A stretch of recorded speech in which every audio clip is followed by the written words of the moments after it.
Bienvenue sur la chaîne Eva IA.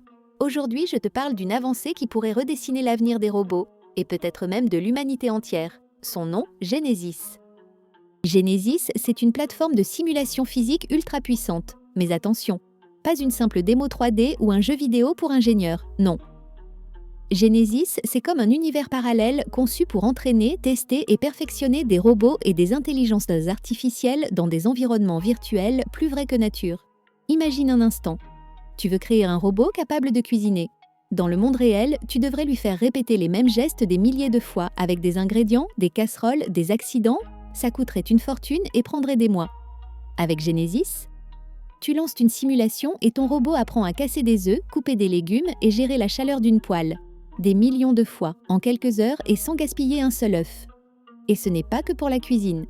Genesis, c'est pour la robotique industrielle, les drones, les véhicules autonomes, les robots chirurgiens. Même les IA incarnées, qu'on appelle Embodied AI, peuvent y apprendre à interagir avec des environnements complexes. Alors pourquoi c'est révolutionnaire ? Parce qu'on passe d'un monde où on devait tester chaque innovation dans la réalité à un monde où on peut tout simuler, avant même de construire la machine. Et comme les lois physiques dans Genesis sont ultra précises, tout ce que le robot apprend en simulation peut être appliqué immédiatement dans le monde réel. Exemple concret. Tesla entraîne déjà ses voitures autonomes dans des mondes virtuels, mais Genesis va beaucoup plus loin. On parle ici de simulations capables de reproduire chaque micro-vibration d'un moteur, chaque changement de lumière dans une pièce ou la texture exacte d'un objet. Et plus les simulations sont réalistes, plus l'IA qui en sort est performante. Mais il y a aussi un autre point, l'économie de temps et d'argent. Dans la robotique classique, former un modèle prend des mois. Ici, avec Genesis, ça pourrait prendre quelques jours. Ce gain de vitesse peut déclencher une explosion d'innovation parce que les cycles de test deviennent quasi instantanés. Et là, on touche à quelque chose de profond. Si chaque start-up, chaque chercheur, chaque passionné peut entraîner son IA ou son robot dans Genesis, ça veut dire que la puissance de l'innovation ne sera plus réservée aux géants comme Google ou Boston Dynamics.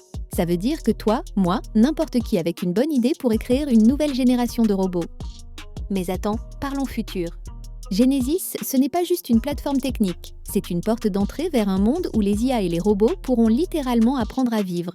Avant même d'exister, c'est comme si on donnait à chaque robot une enfance dans un monde virtuel. Et à la fin, il sort dans le monde réel, déjà prêt. Est-ce que tu réalises ce que ça implique ? Des robots livreurs qui connaissent ta ville par cœur avant d'y mettre les roues.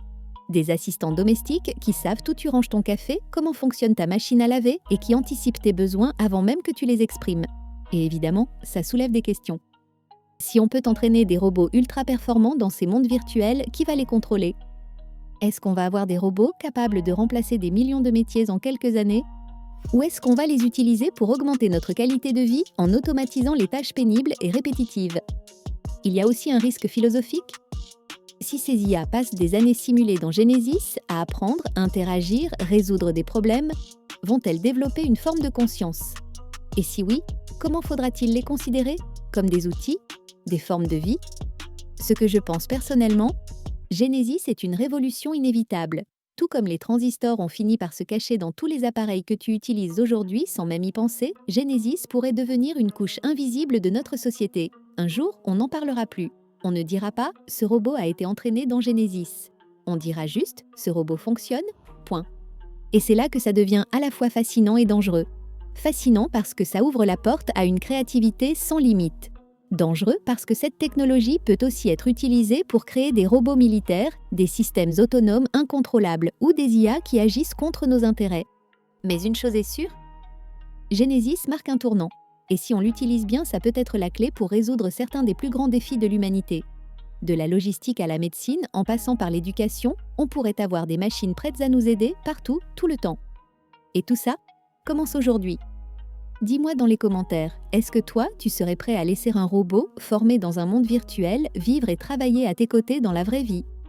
Merci d'avoir regardé cette vidéo jusqu'au bout. Abonne-toi, like, partage, et on se retrouve très vite pour la prochaine révolution IA.